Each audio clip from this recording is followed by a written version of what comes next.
on with Dr. Dre. Dr. Dre, according to TMZ, and I also got this from Ed Gordon, who's a great journalist. Dr. Dre just suffered a brain aneurysm, and he was rushed to the hospital.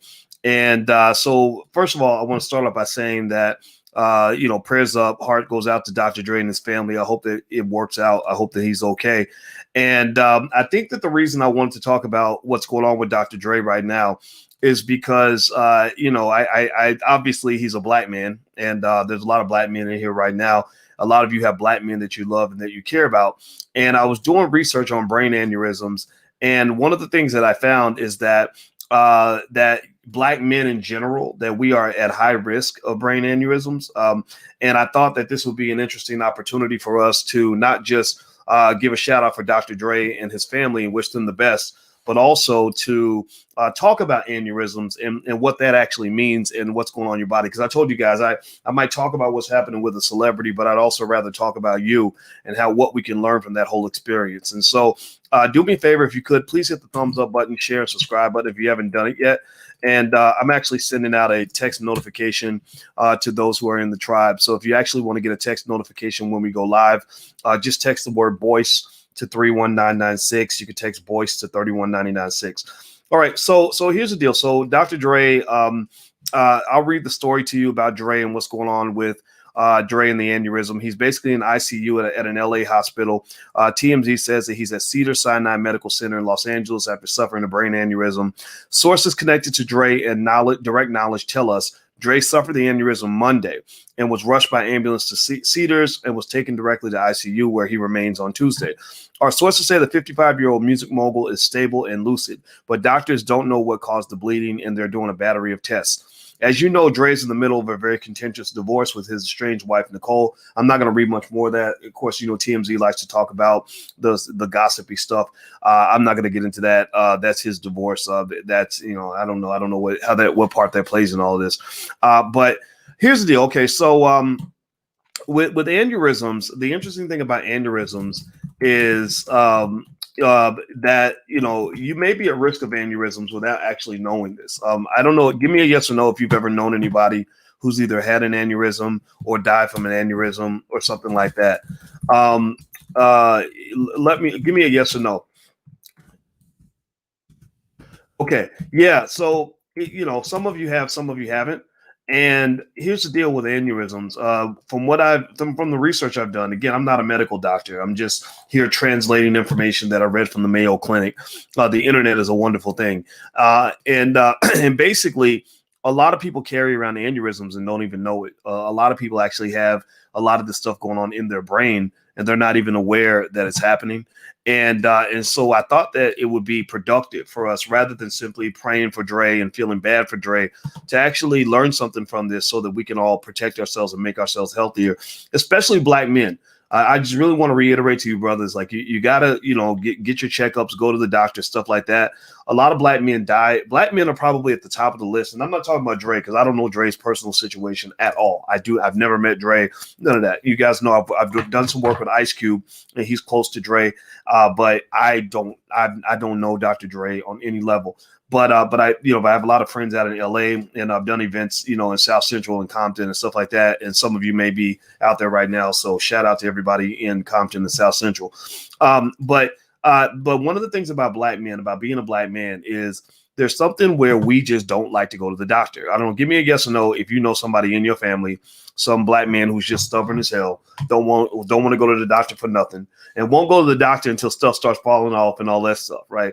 I don't know if you guys have that, but we have that in our family. And sometimes I've done it. Sometimes it's hard to admit that you need to go to the doctor. It's hard to admit that you need to slow down. It's hard to admit that you're getting older. It's hard to admit that you don't have it like you used to. So I think for a lot of us men, I think going to the doctor and have the doctor put you on medication and tell you that something's wrong and all this other stuff, it's very it could just be demoralizing. Like you want to feel like you're Superman, like mind over matter. But then there's this person who's telling you, like, you may feel okay, but here's some issues going on. Like that was my journey. I had my journey was actually with high blood pressure. and I've been gaining weight. I just every year kept gaining weight. Something that happens after you're 35, where the weight just packs on every year, and you got to consciously work against it to make the weight go down. So that was when I consciously started changing my diet. I consciously started running with Alicia. I consciously ran a marathon, stuff like that, because I was like, if I don't change who I am, I'm gonna die. Like if I don't change, like we're all gonna die, right? Just so you know, we're all gonna die. I don't think death is something to be afraid of, but I do think that it's important to be conscious about the things that are killing us. A lot of the things that kill Black people tend to be things that we could have prevented, we could have avoided. Seriously, I can't speak for white people. If you look at the top 10 reasons that white people die, to be honest with you, most of the reasons they die are things that they can't control. They're like genetic heredity, like the sun kills you because you ain't got no melanin. Y'all know what I'm talking about, right?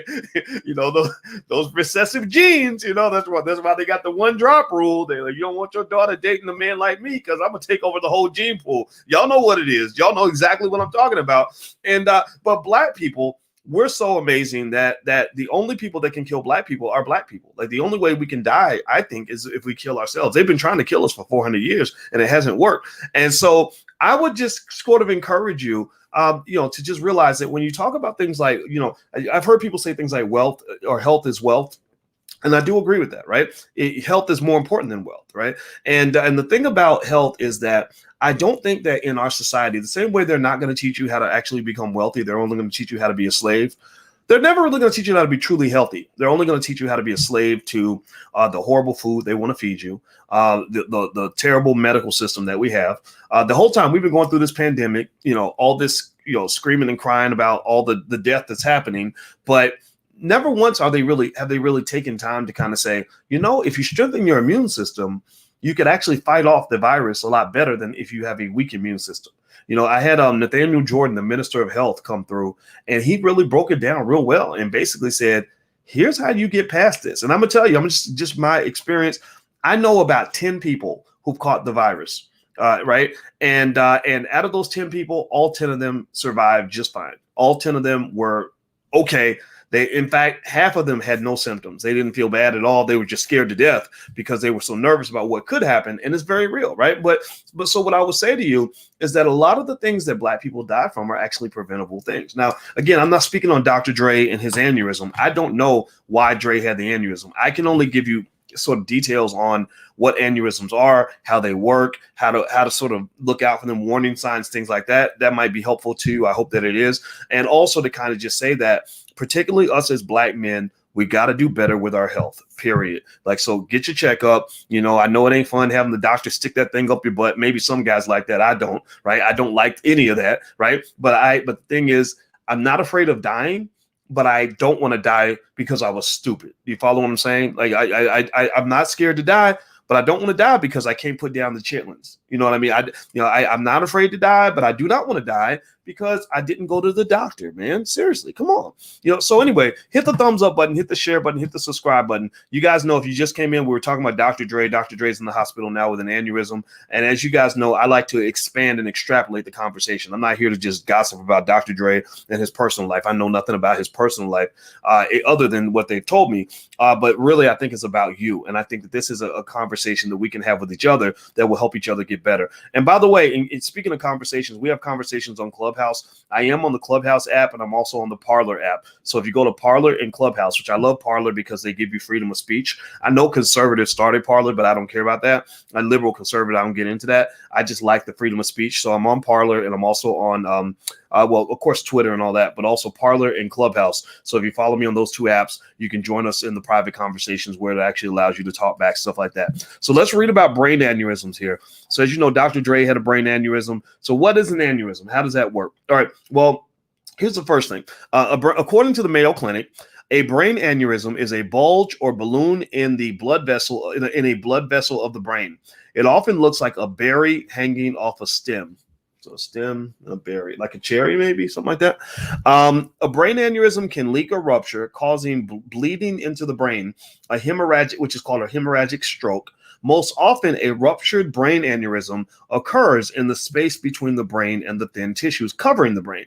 This type of hemorrhage stroke is called a I'm gonna totally mangle this word, Subarachnoid hemorrhage. I think I did pretty good. Okay, maybe I should go to medical school. A ruptured aneurysm quickly becomes life-threatening and requires prompt medical treatment. Most brain aneurysms, however, don't rupture. So a lot of you might have aneurysms right now and not even know it. Right. So that was really interesting. So a ruptured aneurysm quickly becomes life-threatening. Most brain aneurysms don't rupture, creating health problems or cause symptoms. Such aneurysms are often detected during tests or other conditions. So apparently there are medical tests you can get to determine if you have a brain aneurysm or not. Is it dinner time? Okay. Wait, can I do this trick real quick? Well, I'm live right now. We'll come on in and say hi, and then you got to go back upstairs. Okay. So everybody say hi to Taylor. Say hi. Here, there you go. You can see yourself on the screen. All right. So say hi to Taylor. All right. So there we go. All right. So go up. I'll be up in a minute. Okay. All right. So let's go. Where were we? Brain aneurysms. All right. Treatment for an unruptured brain aneurysm may be appropriate in some cases and may prevent a rupture in the future. Talk with your caregiver to ensure you understand the best options for your specific needs. So here are some symptoms of a ruptured aneurysm. I think this is, so it sounds like brain aneurysms get scary when they get ruptured. I'm not a medical doctor. I'm just reading what the Mayo Clinic is publishing here. So do not take medical advice from me. I am not qualified to give you medical advice. This is not medical advice. This is me sort of talking us through what the Mayo Clinic says about a brain aneurysm. Okay. So a ruptured aneurysm symptoms are a severe sudden headache. So if you suddenly severely have a headache, this could be a brain aneurysm. They said it often feels like the worst headache you've ever experienced. Common signs and symptoms of a ruptured aneurysm include sudden, extreme severe headache, nausea and vomiting, a stiff neck, blurred or double vision, sensitivity to light, a seizure, a drooping eyelid, a loss of consciousness, or confusion. A leaking aneurysm. In some cases, you can have a leak in your aneurysm, and that usually shows itself as a headache. Here are some signs of an unruptured aneurysm. They said an unruptured aneurysm may produce no symptoms, particularly if it's small. However, a large unruptured aneurysm may press on the brain tissues and nerves, possibly causing pain above one eye, a dilated pupil, a change in vision or double vision, numbness on one side of the face. They said you should see the doctor if you develop a sudden or extremely severe headache. So if you get that headache, don't just go think, I'm going to go lay down and sleep it off. You got to go and talk to that doctor and just make sure you're going to be okay. Make sure they run the scans and check to see what's going on. If you're with someone who complains of a sudden severe headache or who loses consciousness or has a seizure, call 911 or your local emergency number. Brain aneurysms often develop as a result of thinning artery walls. Aneurysms often form forks or branches in arteries because those sections of the vessels are weaker. Although aneurysms can appear anywhere in the brain, they are most common in the arteries at the base of the brain. So they don't know all the causes of brain aneurysms. They said that the causes are unknown, but they have a list of risk factors. So as I read the risk factors, do me a favor, please hit the thumbs up button, hit the share button, hit the subscribe button. In case you just came in, we're talking about Dr. Dre, and Dr. Dre just went to the hospital with a brain aneurysm. From what I've read, Dr. Dre is alive and fine. He's not dead or anything. But I thought that this would be a good time for us to kind of talk about things like brain aneurysms and because a lot of us Black men, we just don't do what we're supposed to do when it comes to health. And I just hope that you guys will hear some of what I say, okay? Or some of what I'm sharing here. Hope that this helps you. All right, so here is a little bit more. So here are some risk factors of brain aneurysms. One, getting older. So guys, as you get older, and ladies too, this is not just for men. As you get older, your risk for brain aneurysm grows. Smoking cigarettes. High blood pressure, hypertension. That's a big problem in our community, largely because we eat a lot of fatty, salty food just from growing up. And also that's a risk factor in the pandemic as well, right? So maybe this is an opportunity for us to become not just economically woke, but also woke in terms of health, right? You got to be woke when it comes to taking care of your health, because I don't care how much money you make. I don't care how rich you get. If you go out here and make a ton of money and you don't take care of your health, then you're going to lose all your money trying to go and make yourself better, right? So your health will drain your wealth if you don't take care of them both at the same time. So if you want to sort of get Uncle Boyce advice here, I hope it's okay for me to be Uncle Boyce for a minute, maybe be your long lost daddy or your long lost uncle or your little brother or your big brother or whatever it is that I am for you right now. I'm okay with taking that role if you allow me to. Uncle Boyce would say to you that, one of the things I've been doing in my own life is, I'm very ambitious. I work extremely hard. I love to work. I love what I do. But I also realize I have to be ambitious about my health. I got to keep up with that stuff, So a lot of the stuff that you might have seen, like some of you noticed, I lost weight. My face is thinning out. I did some stuff with my teeth, which, people making fun of me because sometimes I talk a little bit funny because I'm still adjusting. Like my teeth were not good. They had to adjust my bite. My bite had collapsed. And so literally the reason my face is thinner like this now is because my jaw, my bite had collapsed. And now it's stretched out, right? And the reason I did that is because I read somewhere that not taking care of your teeth can cause all these other crazy things to happen because you're not chewing your food properly. It can mess with your digestive tract. It can cause you to have a heart attack. So I'm like, I don't want to go out like a sucker. I'm going to go ahead and do this, right? And it was hard. It's hard. Change is always difficult. But I encourage you, think above the fold. Like play the game above the rim. Like don't get caught up in this sucker crap that they teach us. Like they kind of show us, like as Black people, we're kind of taught to feel sorry for ourselves or to let our whole life fall apart and then go pray to Jesus about why things are so bad for us. Why is it so hard for me? Why is it so hard for me? Well, you can control a lot of that. You have a say in a lot of that. Seriously, don't get into this whole slave talk of feeling sorry for yourself or letting the consequences arise. And then you're sad because your life is miserable, or you're sad because you weigh 400 pounds, but yet you're the first one picking up the damn fried chicken. You have an addiction. Maybe you need help. It's okay. We all do. We all go through that. All of us, most of us, I don't know, raise your hand if you agree. Most of us grew up in a household where we were just taught to do some old stupid stuff. Right? We were taught to do stupid stuff with our money, stupid stuff in terms of what we eat, stupid stuff in terms of how we respond to problems, stupid stuff when it comes to family.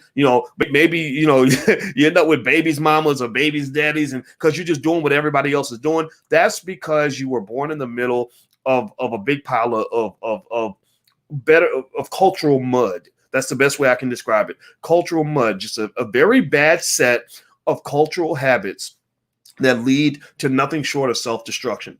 And a lot of times we don't break out of those habits because everybody around us is doing it, so we think it's normal. So we go to grandma's house and there's a big plate of a bunch of food that's going to kill all of us. And we suck it all down because we are all, as Byron Hurt did a documentary, we are all soul food junkies. That's what Byron Hurt, that's the term he used. All of us are. I mean, I still like the soul food. It'll never go away because it's just too damn good. But like I love the soul food the way I love a Black woman's body. And y'all know what I'm talking about. Those are two addictions, two things I love that are never going to go away. I love the juicy curds and I love the juicy chicken, but there's a way to kind of evolve and to open your mind to other ways to do things that are not going to get you in trouble. Whether you're talking about, being a man who likes women, or you talk about being a man who loves soul food. We all love what we love, and it's okay to accept that. But it's also important to embrace change and growth.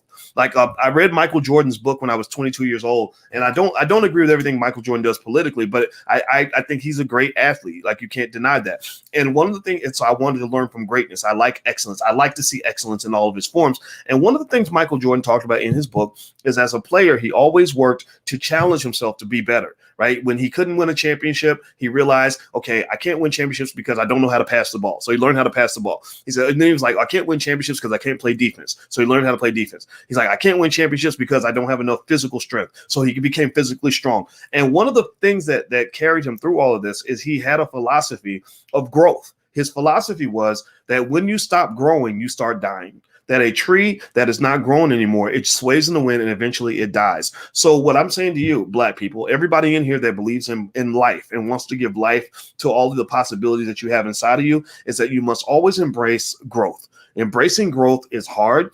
It is not normal.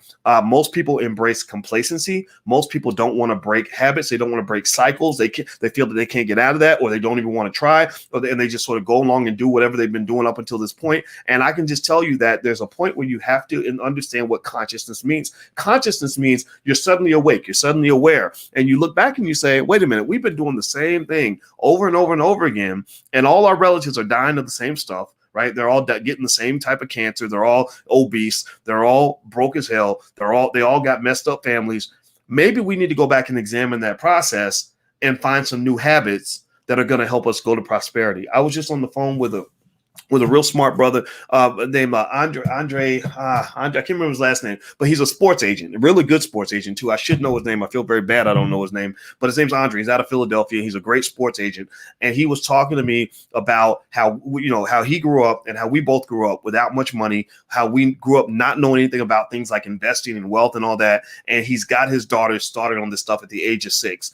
That's what I'm talking about. A lot of you are already doing that, like you're helping your family evolve, embrace new habits. You're breaking old cycles, and I applaud you for that. It's not easy to do that, and it sucks that you have to sometimes be the only one. But if that's who you are and that's who you want to be, I'm just here to encourage you to be that person. Like, keep being that person, because other people are watching, other people are going to benefit, and most of the beneficiaries are people that are not even born. Okay, so let me read a little bit more about the aneurysm thing. And I know we started talking about Dr. Dre and his aneurysm, but I really want to talk about you. You're more important to me. No disrespect to Dre. Dre's great producer, great guy, I'm sure.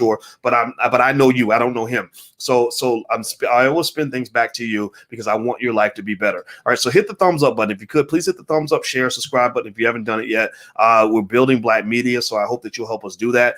So here are some risk factors of aneurysms. Actually, I already read this. I'll read it again though. Older age, cigarette smoking, high blood pressure, drug abuse. Maybe I didn't read this.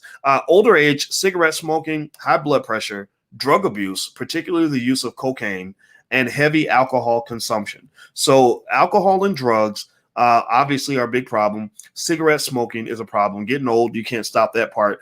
I imagine when they throw in high blood pressure, beneath that in the small print, I'm seeing, fried chicken and, the mac and cheese and overeating and obesity and all that stuff. And then you could probably throw in things like stress. And this is what's fascinating too, is that when they studied, there was a Harvard professor that did a study on racism and many things like microaggressions. You give me a yes or no if you've heard that term, microaggression, where they talk about microaggressions of the little jabs they throw at you every day when you go to work. Every day you get up and you go work for a white man and they treat you like crap because you're black. Well, that's microaggression, right? And the Harvard professor found that these microaggressions actually kill you. That one of the main reasons that black men die so young is because of the stress and pressure that comes with being a white man trying to survive.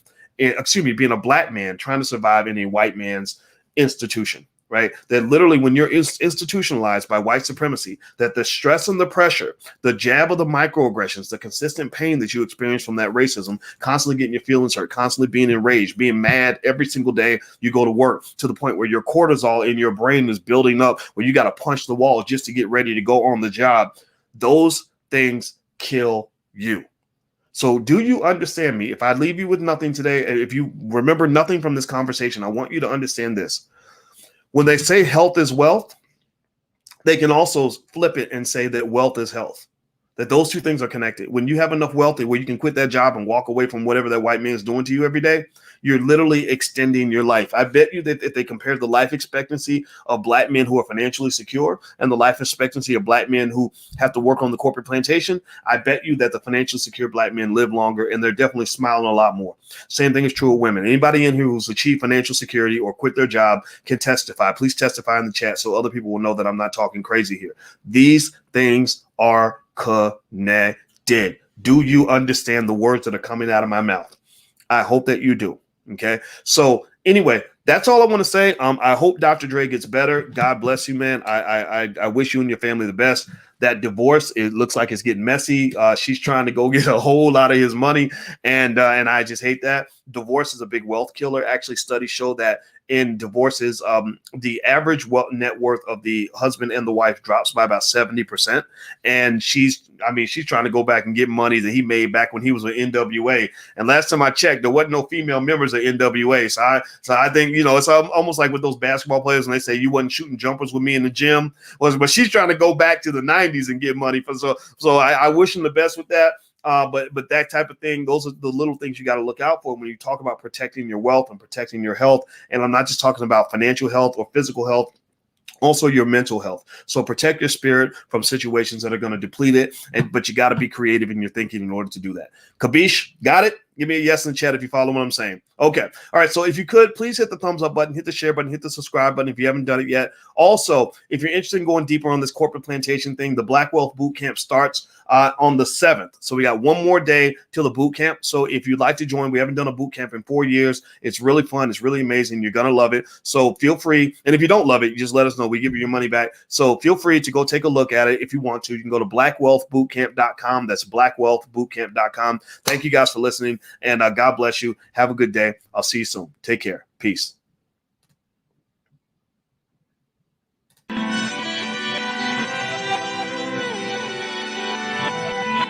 Here we are, clan the isms, cataclysm great.